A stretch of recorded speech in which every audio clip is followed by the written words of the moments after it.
ఓం శుక్లాంబరధరం విష్ణుం శశివర్ణం చతుర్భుజం ప్రసన్నవదనం ధ్యాయేత్ సర్వవిఘ్నోపశాంతయే. ఓం సరస్వతీ నమస్తుభ్యం వరదే కామరూపిణి విద్యారంభం కరిష్యామి సిద్ధిర్భవతు మే సదా. ఓం గురుర్బ్రహ్మ గురుర్విష్ణుః గురుర్దేవో మహేశ్వరః గురుః సాక్షాత్ పరబ్రహ్మ తస్మై శ్రీ గురవే నమః. మనం యోగ వశిష్టం అనే గ్రంథం నిర్వాణ ప్రకరణం ఉత్తరార్ధంలో 3వ భాగంలో 16వ అంశం తెలుసుకుంటున్నాము. దృష్టియే సృష్టి, జగత్ ఆదర్శనమే జగత్ నాశనం. శ్రీరాముడు స్వామి, ఆత్మ అత్యంత సుఖరూపమైనది కదా. ఈ జీవుడు సర్వదా ఆత్మస్వరూపుడే అయినప్పటికీ ఎందుకో సుఖదుఖములు ఈ జీవుని ఏదో రూపంగా వెన్నంటియే ఉంటున్నాయి. అసలు ఈ సుఖదుఖముల స్వరూపం ఏమిటి? శ్రీ వశిష్ఠ మహర్షి: రామచంద్ర, సుఖదుఖాలు ప్రాప్తిస్తున్నప్పుడు ఏదైతే కాలంచే నాశనం అవుతుందో అదంతా ఇప్పటికీ నశించే ఉన్నదని ఈ జీవుడు గ్రహించుగాక. తెలుసుకుంటున్నవాడు తెలుసుకోవటం తెలియబడది అనే త్రిపుటి ప్రతిక్షణం మార్పు చెందుతూనే ఉన్నది. ఇవన్నీ నశిస్తున్నప్పటికీ ఏదైతే తాను నశించక కేవలం సాక్షి రూపంగా నిత్యోదితమై ఉన్నదో అదియే ఆత్మ. ఏదైతే ఇతఃపూర్వమే త్రిపుటి కంటే వేరుగా సదా సర్వదా విద్యమానమై ఉన్నదో అట్టి ఆత్మయే శాస్త్రసారం. ఇంతకంటే ఎక్కువగా శాస్త్రోపదేశంతో నిజానికి పని లేదు. ఇక సుఖదుఖాలు ఎందుకుంటున్నాయి అనే ప్రశ్నకు వద్దాం. ఇచ్ఛ. ఎవనికి ఇచ్ఛ ఉదయిస్తుందో వానికి అవశ్యం సుఖదుఖాలు ఉండనే ఉంటాయి. ఇచ్ఛారహితుడైన ఆత్మజ్ఞానికి అవి ఉండవు. కాబట్టి ఎవరైనా సరే సుఖదుఖములు అనే రోగమును వదిలించుకోవాలంటే మొట్టమొదటగా ఇచ్ఛను త్యజించాలి. శ్రీరాముడు: శుద్ధ పరమపదంపై ఇచ్ఛ ఏ విధంగా, ఏ కారణంగా, ఎందుకొరకై ఏర్పడుతోంది? శ్రీ వశిష్ఠ మహర్షి: శుద్ధమగు పరమపదమునందు అహంభావము, జగత్తు, ఇచ్ఛ మొదలైన భ్రాంతి లేనేలేదు. ఈ సర్వము శుద్ధ పరబ్రహ్మమే అయి ఉన్నది. ఇదంతా కూడా సదా శాంతమై నిరాధారమై అవ్యయమై నిర్వాణ రూపమైనట్టి చిదాకాశమే అయి ఉన్నది.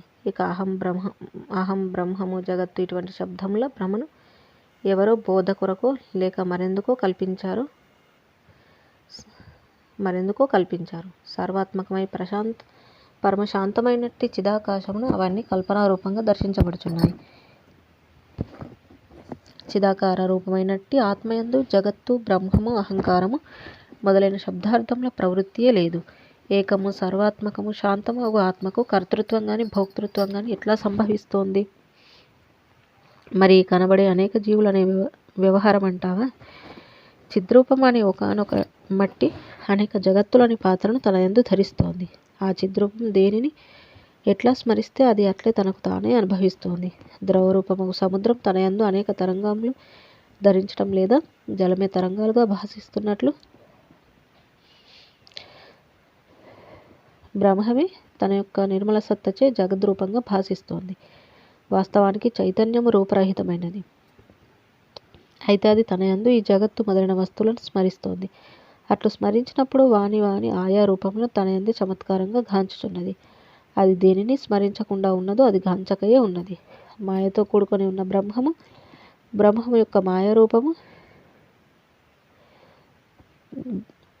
యొక్క మాయారూప దేహము, చేతనత్వము, అచేతనత్వము వీటన్నింటిని గూర్చిన కథనం కేవలం ఉపదేశం కొరకు ఉద్దేశించి కల్పించబడ్డాయి. యథార్థానికి అట్టి కథనమంతా కూడా శుద్ధాత్మ విషయం గురించి కాదు సుమ. అవన్నీ మధ్య మార్గ వర్జనాలని గ్రహించు. ఆత్మ గురించిన పాఠ్యాంశములకు సంబంధించిన ఉపకరణములు మాత్రమేనని గమనించు. ఈ జగత్తు సత్తు కాదు, అసత్తు కూడా కాదు. ఇదంతా చైతన్యం నందు ఆ చైతన్యం యొక్క విస్తరణచే భాసిస్తోంది. చైతన్యం నందు విస్తరణయే లేకపోతే అప్పుడు ఈ జగత్తు భాషించదు. ఇట్టి మిథ్యా జగత్తునందు మనం విశ్వాసం ఎందుకు ఉంచాలి? స్వాధీనం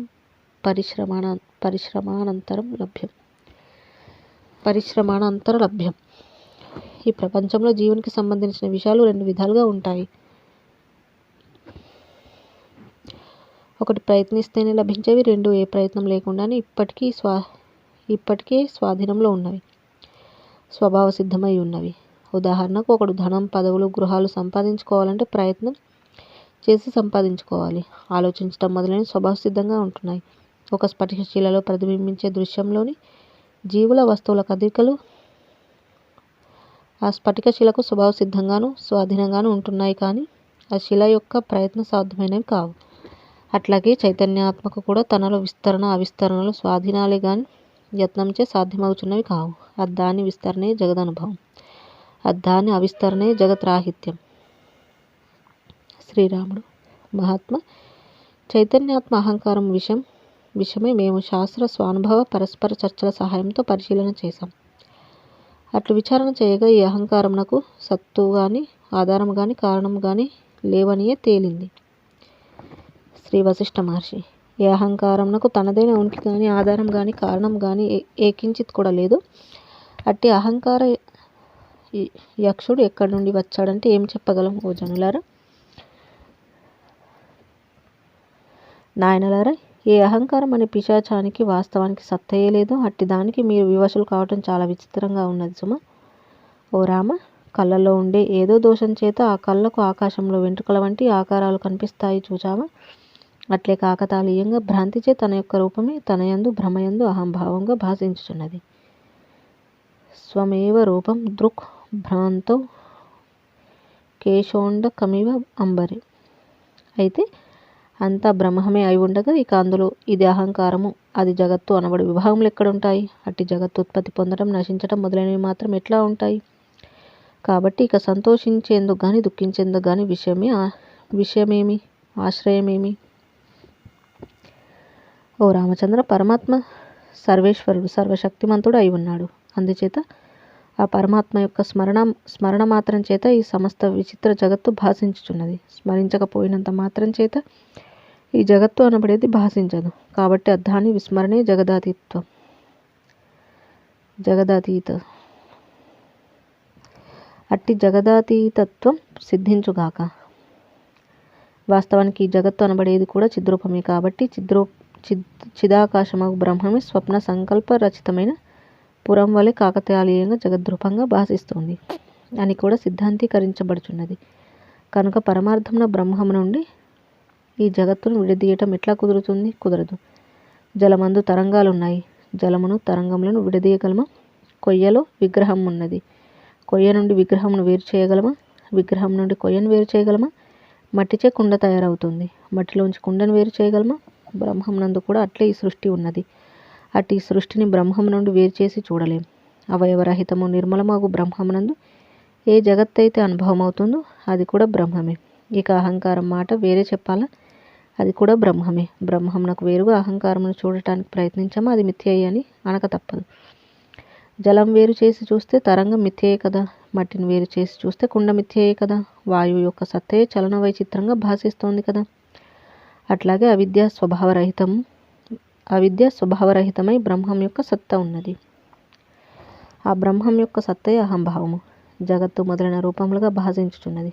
ఆకాశంలో మేఘాలను ఒక ఆకారం అంటూ ఏదీ లేదు కదా. ఆకాశంలో మేఘాలకు ఒక ఆకారం అంటూ ఏదీ లేదు కదా. అయితే ఆ మేఘమే వృక్షము, కొండ, గుర్రము, ఏనుగు మొదలైన ఆకారాలలో కనబడుతూ ఉంటుంది చూచావా? అట్లాగే నిరాకారమగు బ్రహ్మమున అహంకారము జగత్తులతో కూడిన ఈ ప్రపంచ రూపం భాషిస్తోంది. సూక్ష్మమగు మర్రివిత్తులో మహావృక్షంలో యొక్క లక్షణములన్నీ దాగి ఉన్నట్లు సూక్ష్మీభూతమగు శివరూపమున ఇదంతా ప్రదర్శితమవుతోంది. పరమాత్మయందు ఈ సృష్టి అంతా కూడా అద్దాని అవయవముల వలె వెలయుచున్నది. ఓ రామచంద్ర, ఈ విధంగా ఆత్మ కంటే భిన్నంగా ఈ జగత్తు సంభవించదు అని గ్రహించి అంతఃకరణంలో ప్రశాంతుడవై ఉండు. ఉపాధి వర్జితుడవై ఆయాసరహితుడవై భ్రమ తొలగిన వాడవై ఆకాశం వలె సమత్వం వహించి ఉండు. ఓ సభికులారా, యథార్థానికి మీరు మేము జగత్తులో ఆకాశాదులు ఏమీ లేవు. మరి సర్వదా శాంతమై పరిపూర్ణమైనట్టి బ్రహ్మం మాత్రమే ఉన్నది. ఇదంతా బ్రహ్మమే అయి ఉన్నది.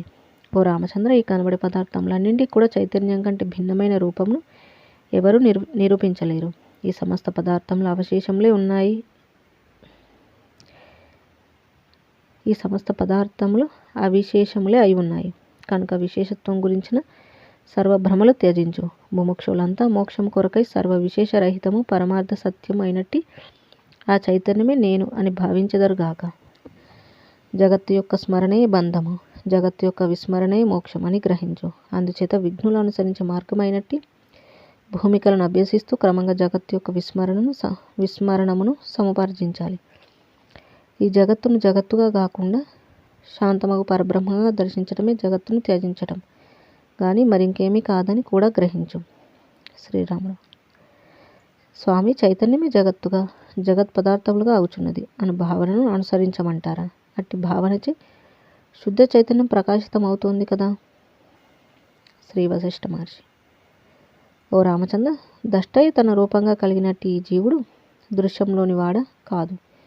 ఈ దేహము దృశ్యంలో ఉన్నప్పటికీ ద్రష్ట దృశ్య రూపం కానేరడు కదా. అట్లాగే చైతన్యము సర్వదా చైతన్యంగానే ఉంటుంది, కానీ ఎప్పటికీ చైతన్యం జడమగు విషయరూపత్వం పొందజాలదు. కాబట్టి జగద్రహితమైన శుద్ధ చైతన్యమును విషయ భావనచే ఎవడూ ప్రకాశింపజేయలేడు.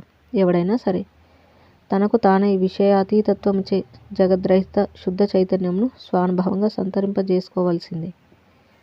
ఆత్మతోటి స్థితిని పొంది ఉండుటకు గాను ద్రష్ట దృశ్యల సంబంధం యొక్క అభావంచే జగత్తు నుండి సుషుప్తుని వలె ఉండగలగటం.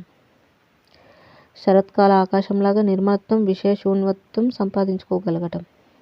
3. సర్వత్రా ప్రసరించి ఉన్న తన ఆత్మతత్వమును గమనించగలగటం అనునవి సముపార్జించుకోవాలి.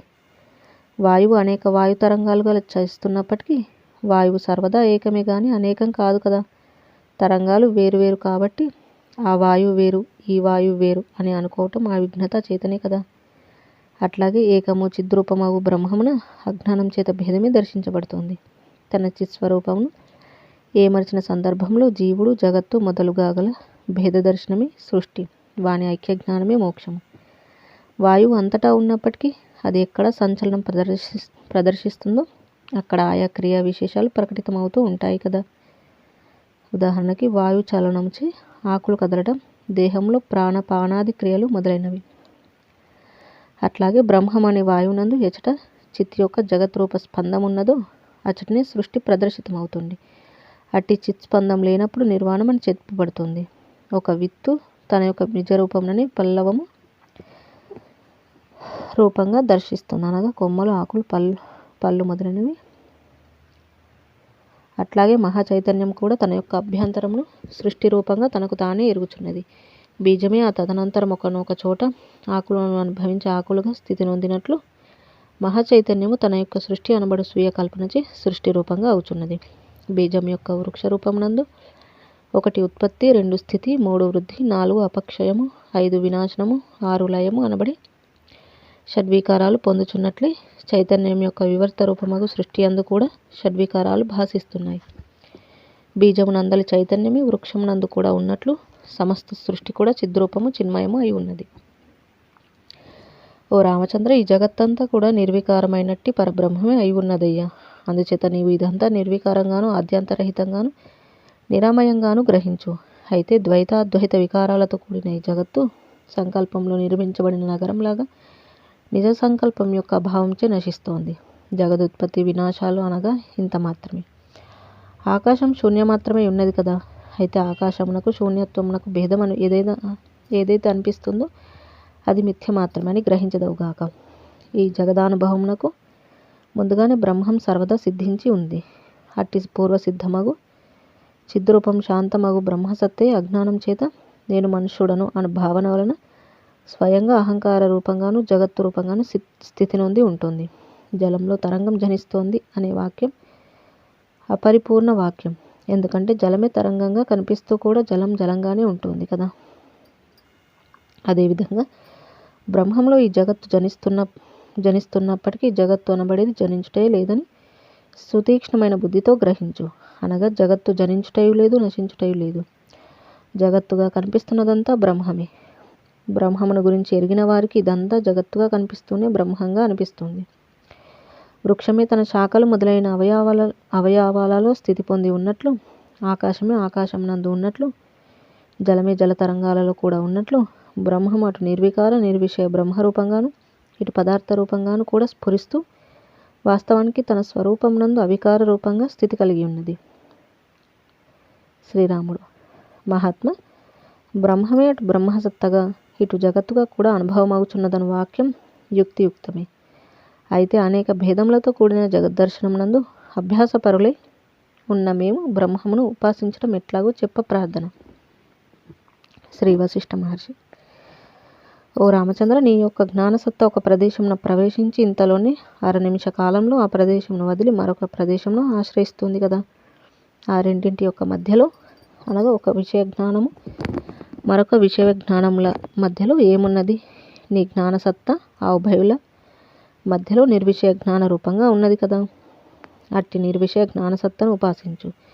నీవు ఒక విషయం గురించి ఆలోచన చేస్తూ ఇంతలోనే ఆ విషయంను వదిలి మరొక విషయం గురించి ఆలోచన చేయటం జరుగుతున్నది కదా. ఇట్టిదే జీవులందరి అనుభవం కూడా. ఇప్పుడు ఆ రెండు విషయముల మధ్య నిర్విషయమగు ప్రజ్ఞాసత్త ఉన్నది. అట్టి ఆలోచనారహితమగు నిర్మల నిర్విషయ ప్రజ్ఞాసత్తను ఆశ్రయించి ఉండు. నీవు భూమండలంను త్యజించి సూర్యమండలంను ఆశ్రయిస్తున్నప్పుడు ఆ రెండింటి మధ్య ఒక దానిని వదిలిన తర్వాత రెండవ దానిని ఇంకను ఆశ్రయించనప్పటి వేంచేసి ఉన్న నిర్విషయ జ్ఞానసత్తను ఉపాసించు.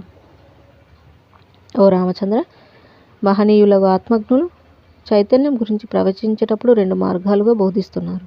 ఒకటి వివర్త రూప చైతన్యం. అజ్ఞానులకు అనుభవం అవుతున్న ఈ సంక్షుబ్ధ సహిత జగత్తంతా వాస్తవానికి ఏకము అద్వితీయమగు చైతన్యమే. కనుక ఈ జగత్తును చైతన్యముగా బ్రహ్మముగా ఆరాధన చేయటం.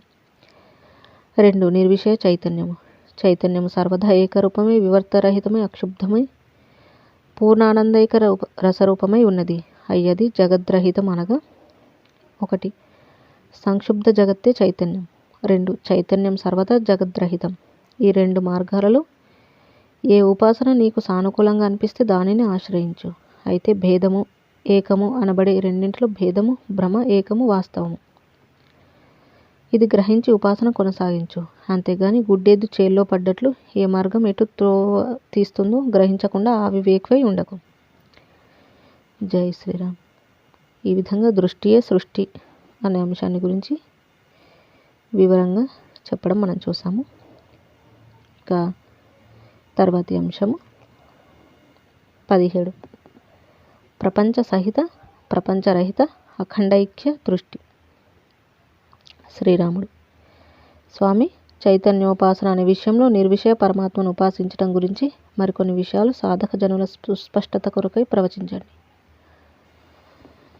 శ్రీ వశిష్ఠ మహర్షి: పరమాత్మ యొక్క ఉపాసన ఉపక్రమించే ముందు పరమాత్మ యొక్క స్వరూపం ఏమిటో సుస్పష్టం చేసుకోవాలి కదా.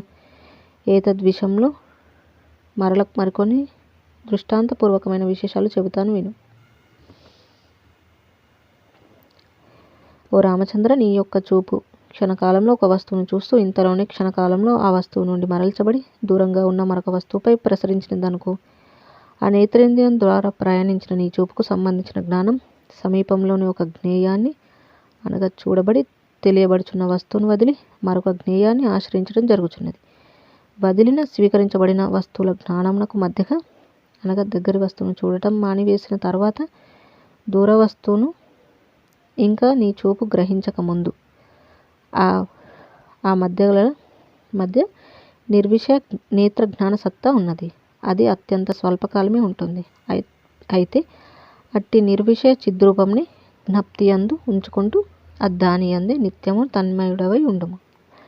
ఇక ఆయా వ్యవహారములు అంటావా, నీ యొక్క వర్తమాన స్థితిగతులను అనుసరించి ఆయా స్వకులాచారాలను నిర్వర్తిస్తూనే ఆ నిరాభాస నిర్విషయ చిద్రూపమే నేనే ఆ నిరాభాస నిర్విషయ చిద్రూపమే నేను అని మననం చేస్తూ అట్టి వాసనావర్జితమైనట్టి చిద్రూపమునందు నిశ్చలుడవై ఉండుము. దాని నుండి ఎన్నటికీ చలించనివద్దు. విద్య అవిద్యల భేదమేమిటో గ్రహించు. ఏదైతే విచారణ చేసి చూసినప్పుడు లభించదో అదే అవిద్య. విచారణ చేసి చూస్తే అంతిమంగా చెక్కు చెదరకు లభించేదే పరవిద్య. అవిద్య లభించేదే కాదు. విద్యకు అలభ్యమైన లక్షణమే లేదు. ఇక చిత్తు చేద్యములకు అనగా తెలుసుకునేది తెలియబడేది అనబడే రెండింటికి భేదం ఎక్కడున్నది? ఈ జీవుడు స్వయంగా తనకు తానే స్వతహాగా ప్రకాశ రూపమై ఉన్నాడు. అతనిచే ఏది ప్రకాశించబడుచున్నదో అదే ప్రకాశకము అగు జగత్తు. అంతకు మించి జగత్తుకు ఉనికి కానీ నిర్వచనం కానీ వాస్తవానికి లేదు. చైతన్యము దర్శించే భేద అభేదములన్నీ ఈ చైతన్యం యొక్క ప్రకాశం మాత్రంలే. కనుక చిత్కు చైతన్యమునకు భేదమే లేదు.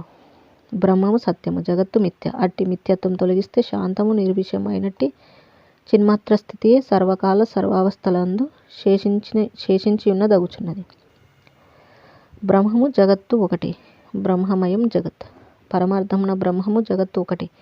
కానీ అజ్ఞానం చేత బ్రహ్మము ఏకమైనప్పటికీ అనేకంగాను, పూర్ణమైనప్పటికీ అపూర్ణంగాను, శుద్ధమైనప్పటికీ అశుద్ధంగాను, అశూన్యమైనప్పటికీ శూన్యంగాను, పదార్థరహితమైనప్పటికీ పదార్థ సహితంగాను, పరిచ్ఛిన్న రహితమైనప్పటికీ దేశకాలములచే పరిచ్ఛిన్నమైనట్లు, రూపరహితమైనప్పటికీ దేశకాలాది రూపసహితమైనట్లు, వికారరహితమైనప్పటికీ వికారవంతంగాను, సమము శాంతము అయినప్పటికీ అసమము అశాంతముగాను, సత్తు అయినప్పటికీ దృశ్యము కానందువలన అసత్తుగాను, నిర్విభాగమైనప్పటికీ భాగసహితంగాను, చిద్రూపమైనప్పటికీ జడంగాను, విషయశూన్యమైనప్పటికీ విషయరూపంగాను, నిరాంశమైనప్పటికీ అంశయుక్తంగాను, అహంకార రహితమైనప్పటికీ అహంకార సదృశంగాను, నాశరహితమైనప్పటికీ నాశవంతంగాను, కలంకవర్జితమైనప్పటికీ కలంకయుక్తంగాను, విషయవర్జితమైనప్పటికీ విషయసహితంగాను, స్వయం ప్రకాశమైనప్పటికీ పరప్రకాశభూతములకు అహంకారాదుల వలెని పురాతనమైనప్పటికీ నూతనంగాను, పరమాణువు కంటే సూక్ష్మమైనప్పటికీ తన ఉదరమునందు బ్రహ్మాండములు ధరించినదిగాను, సర్వరసమైనప్పటికీ వైరాగ్యాది ఉపాసనలచే దృశ్యమును త్యజించినదిగాను, ప్రపంచరహితమైనప్పటికీ ప్రపంచపూర్ణమైన దాని వలెను, అద్వితీయమైనప్పటికీ అనేక రూపాలతో ఉన్నట్టుగాను, మాయారహితమైనప్పటికీ మాయాకిరణములు బయలుదేర్చున్న సూర్యబింబము వలెను, శుద్ధ జ్ఞానమాత్రమైనప్పటికీ అన్నింటినీ ఎరుగుచూ ఉండేదిగాను, జగత్తులు అనేక రత్నములు గల మహాకోశమైనప్పటికీ వివేకం అనే తక్కడిలో చూసినప్పుడు లవలేశం కంటే కూడా లఘువైనదిగాను, దృష్టికి గోచరం కానిదైనప్పటికీ కిరణ సమూహపు చంద్రుని వలె సుస్పష్టంగా కనబడుచున్నట్లే అనిపించేదిగాను, దేశకాలములచే అనంతమైనప్పటికీ ఆయా దేశకాలముల రూపం సంతరించుకొనుచున్నట్లుగాను, శూన్యస్థానమునందు ఉన్నప్పటికీ మన శూన్యస్థానమునందు ఉన్నప్పటికీ వన పర్వతాదులను నిర్మించటంలో తత్పరమై ఉన్నదిగాను అగుచున్నది. బ్రహ్మము సూక్ష్మతర వస్తువు కంటే సూక్ష్మతరమైనది, స్థూల వస్తువులన్నింటికంటే స్థూలమైనది, గురుతర వస్తువుల కంటే గురుతరమైనది, శ్రేష్ఠ వస్తువులన్నింటికంటే శ్రేష్ఠతమై విలయుచున్నది. బ్రహ్మము కర్త కర్మ కారణరహితమైనది, అది దేనికి కారకం కాదు, అంతఃశూన్యమైనప్పటికీ కూడా చిరకాలంగా కర్తృత్వ కర్మాదులచే పూర్ణమయ్యున్నట్టు తోచుచున్నది. అది జగత్తులు అనే రత్నములకు పేటిక, కానీ ఆకాశం వలె మహాకోమలము, సర్వపదార్థరహితము, ప్రత్యేక వస్తు కాలరూపంగా ప్రకాశించేదంతా అదే. పురాతనమై ఉండి కూడా నిత్యనూతనం, స్వప్రకాశ రూపమై ఉండి కూడా అజ్ఞాన దృష్టికి అది అంధకారమే. ప్రకాశ రూపమై సర్వదా అంతటా వ్యాపించి ఉంటూ కూడా ఈ జగత్తుల తిరోధాన స్థానం అది. బ్రహ్మము సర్వదా సాక్షి రూపమున ప్రత్యక్షమై ఉన్నది, కానీ నేత్రములకు దుర్లక్ష్యమగుచున్నది. సాక్షిగా పరోక్షమైన ప్రత్యక్షంగా ఎదురుగానే ఉన్నది. చిద్రూపమై కూడా జగత్తుగా భాసిస్తున్నదంతా అది సదా శుద్ధ చిన్మాత్రమే.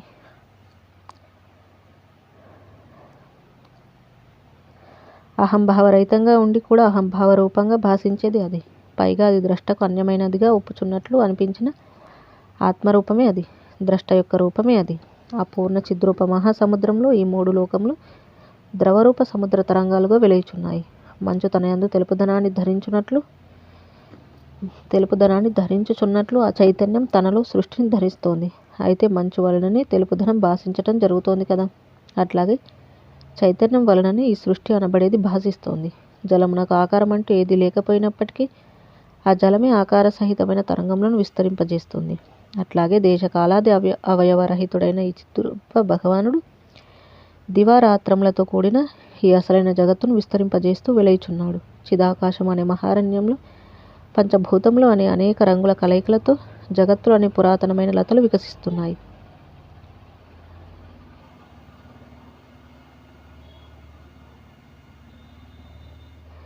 చిద్రూపుడగు పరమాత్మ యొక్క స్వప్రతిబింబమే ఈ జీవ జగద్రూపం. ఆయన తన ప్రతిబింబమగు ఈ జీవ జగద్రూపంలో తనకు అన్యమైన ఆకారంగా దర్శించు ఇచ్చయే ఈ దృశ్యాదులు. అతడు స్వస్వరూప దర్శనేచ్ఛచే స్వస్వరూపమును అన్య దర్శనేచ్ఛచే దర్పణ ప్రతిబింబ రూప అహం జగదాదులను పొందుచున్నాడు. బ్రహ్మ చైతన్యం సర్వదా అపరిచ్ఛిన్నము. ఆ చైతన్యం ఆకాశంలో వృక్షంలాగా మిథ్యగు తన యొక్క కల్పనారూపమే అనతగిన స్వేచ్ఛాకల్పిత బ్రహ్మాండాదులను త్రైలోక్యములను దర్శిస్తున్నది. ఈ సూర్యచంద్రాదులు నేత్రాలు మొదలైనవన్నీ అద్దానికి ఉపకరణ మాత్రమే ప్రవర్తిస్తున్నాయి. ఆ పరమాత్మయే అభ్యంతరమున వాసనామయ ప్రపంచంగాను, బాహ్యమున భువనరూప ప్రపంచంగాను, స్వప్నమున భావరూప ప్రపంచంగాను, సుషుప్తి అందు ఏకమైన అవిద్యారూపంగాను, ఆవిర్భావ తిరోభావ రూప భావకుడుగాను ఉంటున్నాడు. స్వయంగా అంతర్బాహ్యములందు ఆయా బహువిధ విశేషములతో ప్రకాశిస్తున్నాడు. అతనికి అన్యంగా అనుమాత్రం కూడా ఎక్కడా ఏదీ లేదు. ముఖం అనే బిలంతో జిహ్వ అనే చమత్కారాలు నిర్వర్తిస్తోంది చూచావా? అట్లాగే చిదాత్మయందు చైతన్యం యొక్క ఇచ్చచే చిద్రూపాలే అగు ఆయా పదార్థములన్నీ చమత్కారాలు చేస్తున్నాయి. చైతన్యం యొక్క సంవిత్తి అనుభవం అనే తన యొక్క అంగములచే రూపరసాదులను జగత్తుగా ఆస్వాదిస్తోంది. అట్టి లోకములు అనే అనుభవ రూప ఆస్వాదములు అనే తరంగములచే ఈ ద్రవత్వ జగత్తు ఏర్పడుతుంది. ఓ రామచంద్ర, ఈ సూర్య చంద్రాది ప్రకాశమానములు తదితర రూపాది పదార్థములు ఇవన్నీ చిద్రూపమునంది ప్రకాశిస్తున్నాయి. అంతేకాదు సమస్త ప్రళయములు అట్టి చిద్రూపమునంది లయిస్తున్నాయి. ఈ జాగ్రత్త స్వప్నాదులన్నీ ఉద్భవించేది లయించేది ఆ చిద్రూపం నుండి. ఈ జీవుడు చిద్రూప స్వభావుడే కాని దేహాత్మ స్వభావుడు కానే కాదు.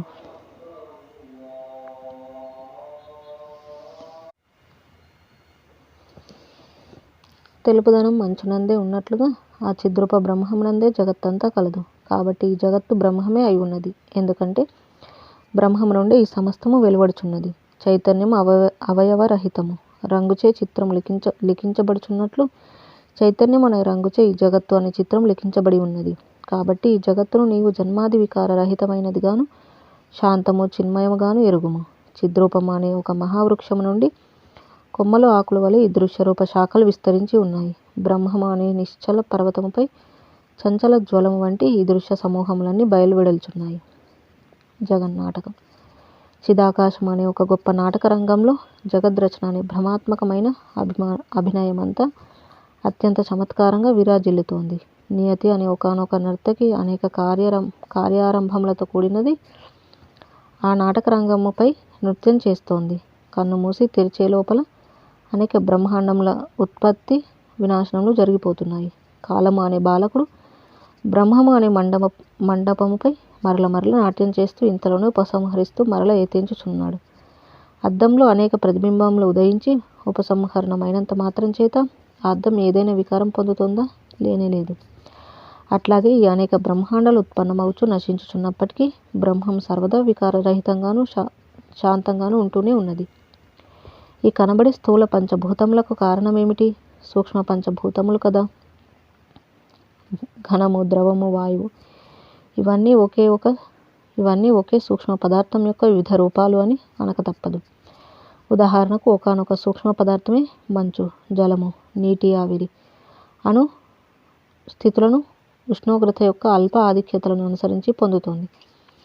అట్లాగే తాను కారణరహితమైనప్పటికీ చిన్మాత్రమగు బ్రహ్మము భూత వర్తమాన భవిష్యత్ సృష్టులన్నింటికీ కారణ బీజమై ఒప్పుచున్నది.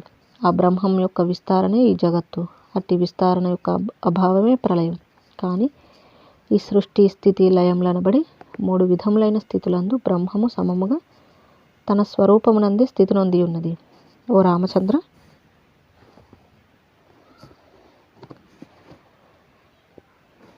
వాయువు యొక్క చలనములన్నీ వాయురూపములే కదా.